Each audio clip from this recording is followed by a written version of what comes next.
there is a river called the Euphrates River in Jordan. Rasul ﷺ tells us, you'll find this hadith in Sahih Muslim by the way, that the Euphrates River will be channeled into a different direction. So where there was water will come dry.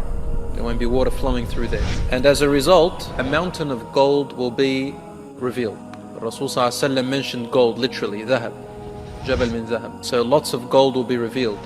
الناس تقتتل عليه. People of the world will fight each other over this. They'll go into battles over this gold. He said, don't come near the gold, to his ummah, to us. Don't go near it. From every 100, one will live in this battle.